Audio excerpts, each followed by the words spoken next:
Jake and I do our podcast, DDP Snake Pit, and when I first, if you look at that first scene of me seeing Jake for the first time in a many years, Uh, and he's in this little hovel of a house, and yeah.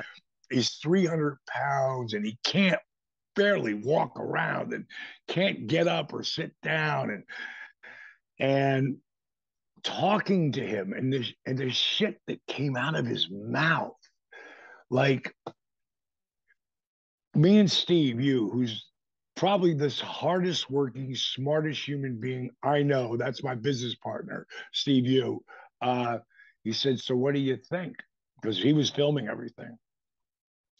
And I said, "I don't think I will ever be able to have a real conversation with my brother again. I don't think I'm ever going to be able to do it." And Yeah. then once he got sober, and on the way there, it was still bad. It got to a point on the way to getting sober, Hmm.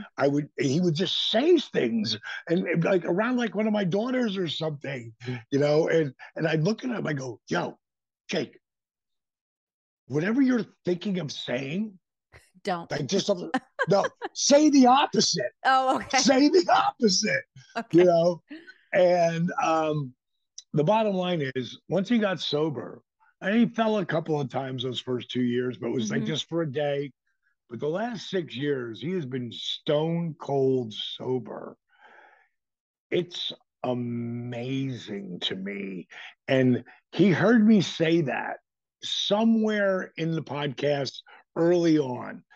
And then a couple of podcasts ago, he said that exact quote about holding on to anger, and then he Yeah. said, it's like swallowing poison, expect the other person to die.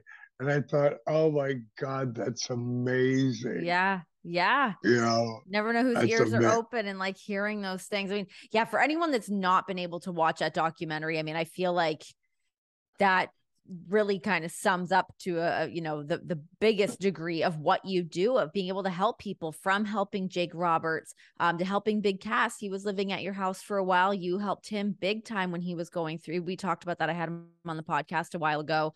To even having on Paul Walter Hauser. I talked to him when he was spending some time with you as well. Where did that all start for you, from really wanting to extend that olive branch to so many people, to bring them literally into your own house to help people out? Well, I got to give the credit to Steve.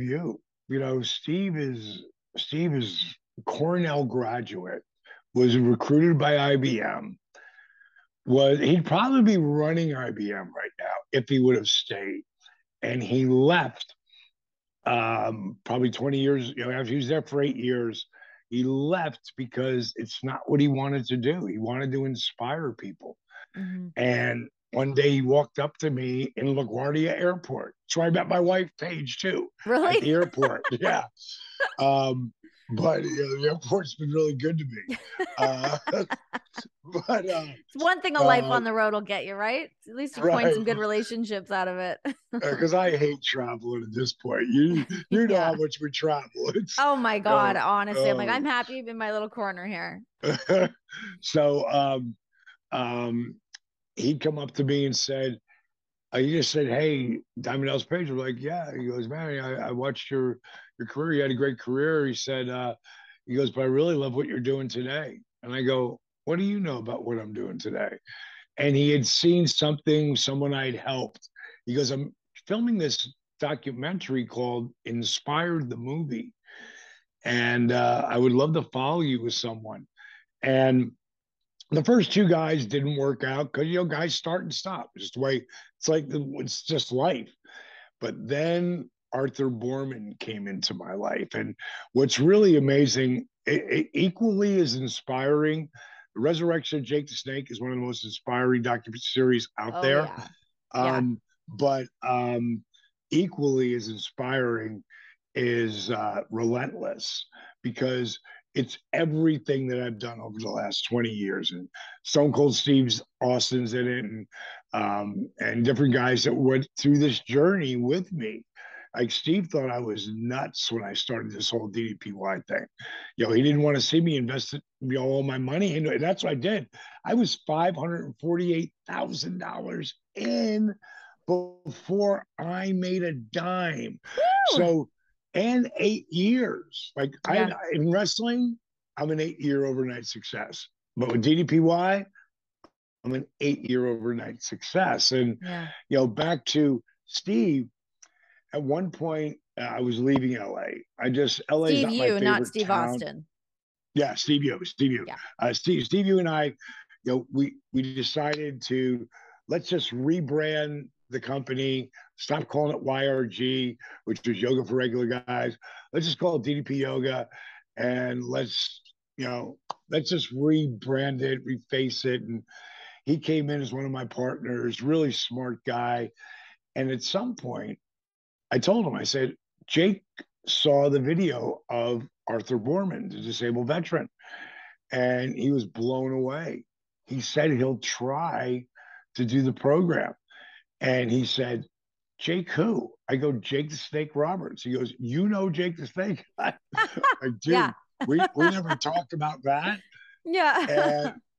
And he had seen where Jake was at because it was everywhere. It was all Yeah. over the internet. Yeah. You couldn't hide from the really, really bad video footage that was out there of him. Yeah. And he's like, God, can you imagine if you moved him in your house? Because I was moving to LA and I bought this house. I went, well, he don't have to live with me because he did live with me 20 years before that. And he lost a 12-foot black cobra in my house. Yeah. Hell Yeah. no. Yeah. And No. Jake was high maintenance back then, high maintenance. Yeah. And I'm like, man, I don't know. He goes, yeah, but imagine if he's around me and you. And back then, my company was like 4 people. Now it's like 24, but Yeah. back then it was 4 people, and we all worked at my house. He goes, can you imagine if he's around us though, with all the positive energy Yeah. and I went, all right, but I got to make him lose 20 pounds on his own first. He's got it. He's got it. I never, I don't care who it is. And Jake already did a lot for me, but he had to do something on his own. Like Yeah. today, anyone does my program. Like we always do 7 days free on the program, right? So people can try it. But the very first thing they see when they get on that app, it says the list, just the list. If you do everything on that list, and none of it's physical, it's educating your brain, it's rebooting your brain.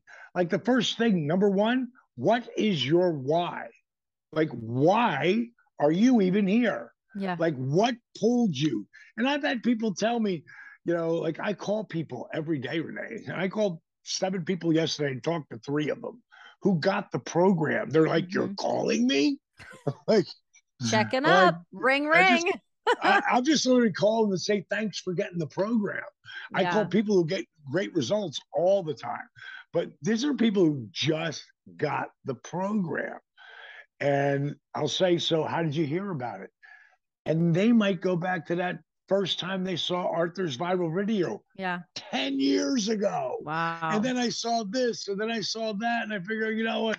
I've got to start to change my life. Yeah. And I say, okay, now that I know exactly why you're here, I said, you have to do the list. If you do the list, you you will be successful. Like you won't just change your life, you'll begin to start owning your life. And that's really all anybody wants. If you Yeah. really break everything down, everybody wants to feel good about themselves. Sure. They want to be happy. Everybody wants money, but no, no, no. I got so many friends of mine, got tons of money. They're Yeah. miserable. Yeah. They're miserable. It's not it, and it's easy to say when you have no, when you don't, when you have money. But I've been both sides of it, and I Yeah. know that if I had, as long You as don't my need wife's with millions me, of dollars to be happy. you don't need hundreds of thousands. You Yeah. just need to be how if you go to some of those villages where the people don't know, like where there's no Yes. telephones or anything. Yeah. If you go to those people and you see how happy those kids are, and even the adults are, like they don't know. Yeah. Once you start to see, and then I want. Yeah. That's why Gimme, gimme, gimme. I put out these inspirational quotes or things I heard or something every single day now. And it's just to just if you start your day with, if you pull up my Facebook or my Instagram or any of them, and Yeah. they're all different ones, that are things that inspired me. Sometimes I'll take someone exactly what they said because I thought it was so strong, Mm-hmm. and a lot of times but most times I'll make it my own, you It's know. so cool. No, I love that. I mean, I love everything you do, and there's so much authenticity behind everything you do that it just feels like it's such a natural connection, I think, for other people to want to be a part of it. It doesn't feel gimmicky. It doesn't feel like you're trying to sell somebody on something. I mean, the proof is in the pudding when you see all of these videos and see all of these things that you've been able to do. It's very, Thank you. very cool. Yeah, I love it.